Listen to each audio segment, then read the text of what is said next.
United States entered the evening following Election Day 2020, many were concerned that a deeply disliked president would once again be declared the winner despite losing the popular vote.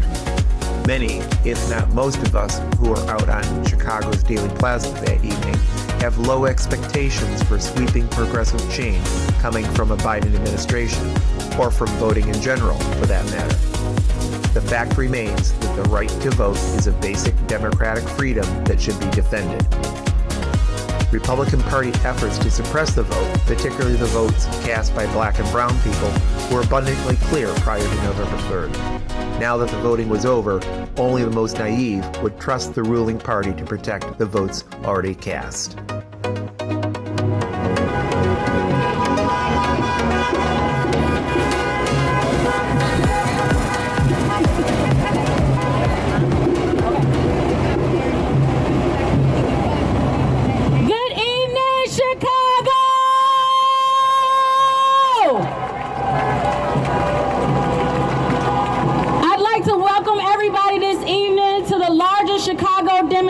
Demonstration to protect our election. Make some noise!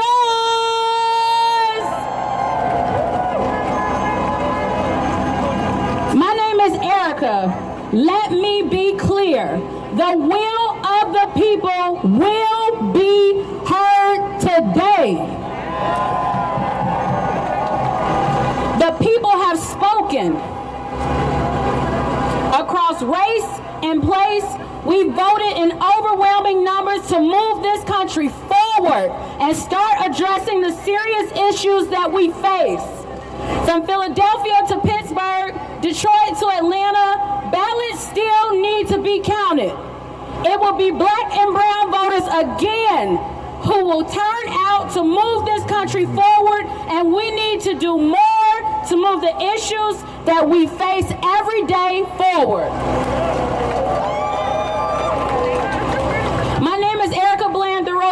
And I am the Executive Vice President of SEIU Healthcare, Illinois, Indiana. I represent essential workers who work in hospitals and nursing homes and home care and child care. Those same essential workers are putting their lives on the line every day, doing what we ask them to do, keep us safe. Those essential workers were fighting before this election for health care, for paid sick days, for a fair wage. And we want to make sure that we honor those essential workers today in healthcare and make sure that their voices are heard. Across this country, we fought for a fair and free election, for people to have the right to cast their votes, whether it be by mail, in person early, or on election day. And we will not stop until every vote is counted. Essential workers are voting to vote for their co-workers who have died during this pandemic, protecting us, keeping people safe, providing the care that is necessary to people who need it. And we should honor those essential workers and make sure that their voices are heard. They are fighting for more than just themselves. They're fighting for the clients that they care for, the elderly people that they care for, and the children who are our future. That's what this election is about. This election is about making sure that no matter who you are, no matter where you come from, you have the right to vote, and that vote should be counted, and your voice deserves to be heard. Let me hear you chant, count every vote. Count every vote. Count every vote. Count every vote. Count every vote. Count every vote. Thank you. Thank you. So while we're out here, we want to be mindful that COVID-19 is very real, and our numbers in Illinois continue to go up every day. So we want to make sure that people are socially distancing, keeping 6 feet between you and the person next to you. We want to make sure that you are wearing your face mask at all times. You will only see speakers remove their mask to come up here to the microphone to speak, and then they will put them back on. And make sure that you sanitize your hands as much as possible while we are out here. Also, to receive updates on further actions, we ask that everybody take their phones out right now. Y'all already got y'all phones out. Y'all laugh. We want you to text "We Defend" to 787-753 to get involved. You can do it as one word, you can do it as 2 words. Again, we are texting "We Defend" to 787-753 to make sure that you get updates as we continue to make sure that our voices are heard, our feet are in the street, and our people matter and count. All right, so without further ado, we're going to have our next speaker come up. Kobe, the co-chair of the Chicago Alliance Against Racist and Political Repression. Kobe. Hello, hello, hello. Everybody say Donald Trump. Donald Trump. Donald Trump. Now that is a sentiment held by hundreds of millions of people in this country and by billions of people all over the world. Okay? Donald Trump. Now here's the thing. That did not win the election in 2016. He lost the popular vote, and he's going to lose the popular vote and the Electoral College this year. But we've known for months that Donald Trump is on some corrupt bullshit. Okay? We have known that racist, white supremacist, capitalist motherfucker is not going to give up power fairly. Okay? So now, when he said early this morning that he won that election, that was a challenge to the people of this country, not just to the Democrats, because I understand the Democrats don't necessarily represent everybody here. Okay? But we have to show up for ourselves. When Donald Trump says that he's going to stay in power, we have to be the ones to remove him. So that's why we've got to put pressure on these politicians. We have to tell them not to recognize Donald Trump. Okay? We have to tell them Donald Trump needs to get the f*** out of office. And it's bigger than that. Okay? Because it's not just about removing Donald Trump. It's about dismantling the white supremacist system that gave us Donald Trump in the first place. Now we've been fighting against Donald Trump for 4 years, but we've been fighting against racism, we've been fighting against colonialism for 400 years, and we are not going to stop until we win. Now that's why we have to be out here in these streets like you all are. We have to be out here day after day like we've been out in these streets since May of this year. We have to be out here and we have to say loudly and with as much force as possible that the way things are right now is unacceptable. It's got to change. We are tired of police killing black people in the streets and getting away with it. We are tired of innocent people going to jail. We are tired of millions of people being locked up during a damn pandemic. So, the Chicago Alliance has spent nearly 50 years trying to dismantle the prison industrial complex, trying to dismantle white supremacy, and we are not going to stop. We are never going to stop until we are free. So what we're fighting for right now is community control of the police. That means, yeah, you can clap for that.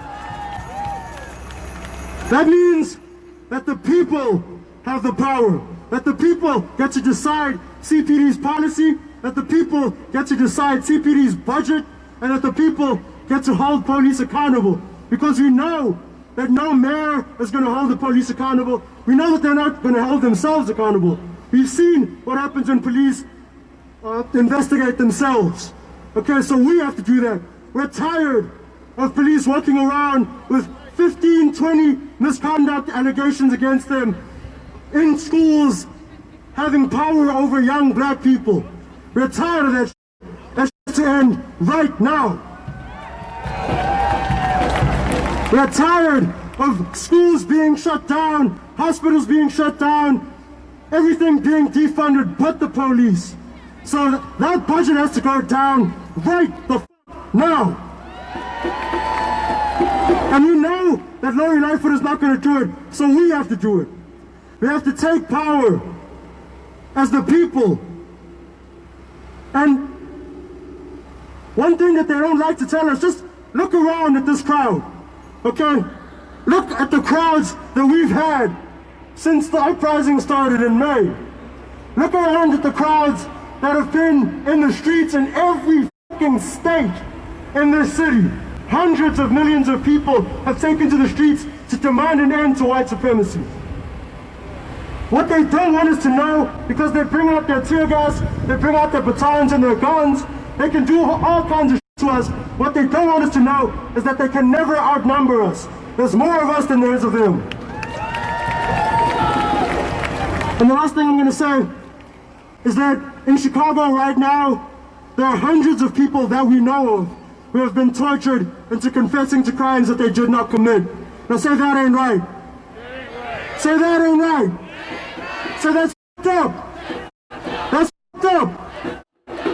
So we have to free all of those people. We have to put pressure on Governor Pritzker, tell him to free Gerald Reed, free all of them, free them all. Free them all. And we have to put pressure on the alderpersons in this city and tell them to pass CPAC right now.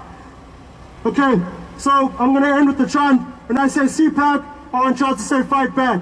Because this is a fight that we're in. Okay, we're not here to ask for things. We're here to demand our freedom. So when I say CPAC, I want y'all to say fight back. CPAC! CPAC! CPAC! When I say fight back, you say CPAC! Fight back! Fight back! Fight back! Thank you so much. I love you all. Thank you, Kobe. So we've been doing interviews all day and people want to know, why are we out here when votes are being counted? We are out here even though votes are being counted because there are efforts to suppress votes that were cast legally. And we will not stop until every vote is counted. Let me hear you say, count every vote. Count every vote. Count every vote. Count every vote. Count every vote. Count every vote. We will now hear from Esmeralda from ICER. Esmeralda? Hello everyone, my name is Esmeralda and I'm a leader with the Democracy Project and a fellow with the Brighton Park Neighborhood Council and the Illinois Coalition for Immigrant and Refugee Rights, who are both 501c3 status. Yeah, give it up, give it up. So, 16 other fellows and myself have worked together to engage new immigrant and low propensity immigrant voters from Kankakee all the way down, way up to Waukegan. Together with thousands of grassroots leaders and volunteers, we have reached out to 350,000 immigrant voters in Chicago, suburban Cook County, and the collar counties. We have made over 1.5 million calls. We have sent over 400,000 text messages and got commitments from over 30,000 immigrant voters across the state to support a pro-immigrant and racial justice agenda here in Illinois. Right. Yeah, give it up. That's a lot of numbers right there. Yeah. I personally led the Get Out the Vote efforts here in Brighton Park alongside leaders from BPNC. We have targeted over 12,000 voters in the Brighton Park area. I did this because I am one of the 700,000 DACA recipients across the country whose futures are unknown. Even though I am not able to vote myself, me and the 16 other Democracy Fellows across the state gave it their all to get out the vote. You're welcome. And as the votes get counted, we already know that our communities won because we strengthened our connections across the state and built more collective community power together. The fight is not over. I refuse to let our communities' work be in vain. The fight to defend democracy is happening right now, and we need to continue to build. We organized, we voted, and now we organize some more. So let's go. Our communities come in support of Black Lives Matter, abolishing ICE, economic justice, and supporting all workers as essential and demanding health care for all. So now, we demand that every single vote gets counted. My name is Amisha Patel, and I'm Executive Director of Grassroots Collaborative, and I'm so thrilled to be here with all of you today.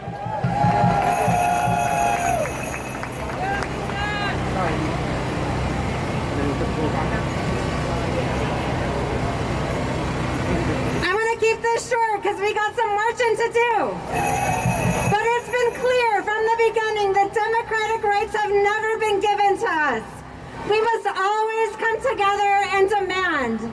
We've never had anything given to us. We've had to fight for it, and we will continue to fight for it here today and tomorrow and every day that we need to make sure that this election is not stolen from the people. We must count every vote because too many of our people have already had their rights stolen from them.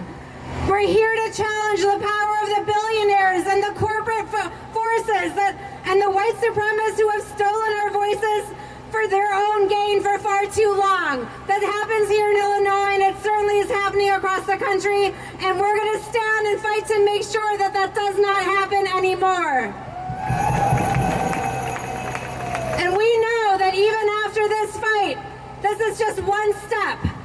We know that to protect real democracy in our neighborhoods and communities, we all have to continue to organize. We have to continue to fight for our justice and our liberation that will not be handed to us through the current electoral system. So yes, we will fight this attempt of a coup, and we will continue to fight for our people and our communities to make sure that we have justice and liberation for all. Thank you.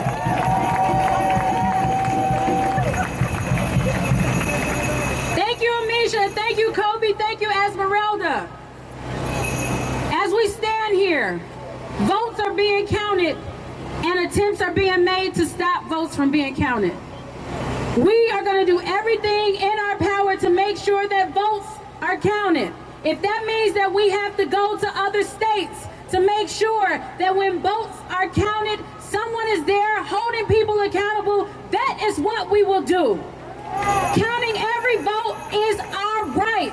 I don't know about anybody else out there today, but I know that people fought and died for me to have the right to go to the polls. So I'm going to make sure I exercise that right every chance I get, and I'm going to make sure nobody gets in my way when my vote needs to be counted.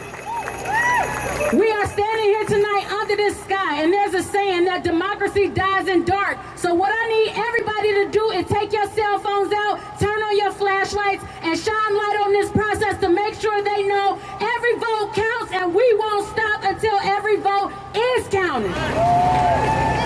Woo! It's a beautiful sight to see.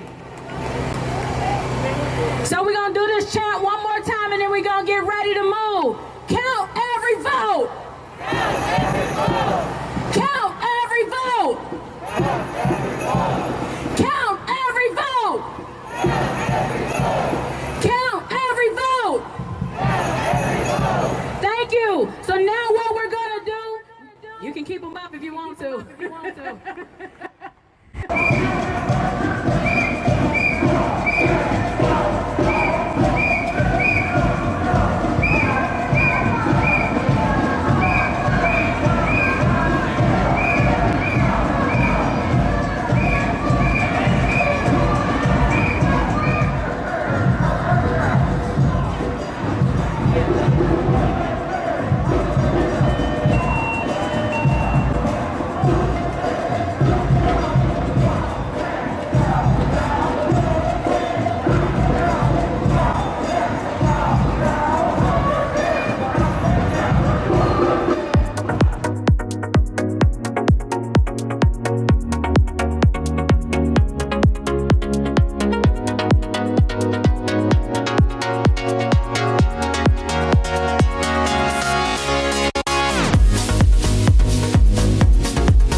there's the brass out front.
The joy and relief that millions felt with the end of Trump's presidency cannot blind us to the even more difficult tasks that lie ahead.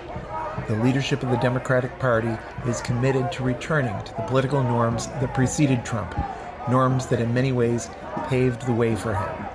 Democratic administrations giving lip service to economic and social justice have been punctuated by ever more rightward Republican ones, from Carter to Reagan, from Bill Clinton to George W. Bush, from Obama to Trump.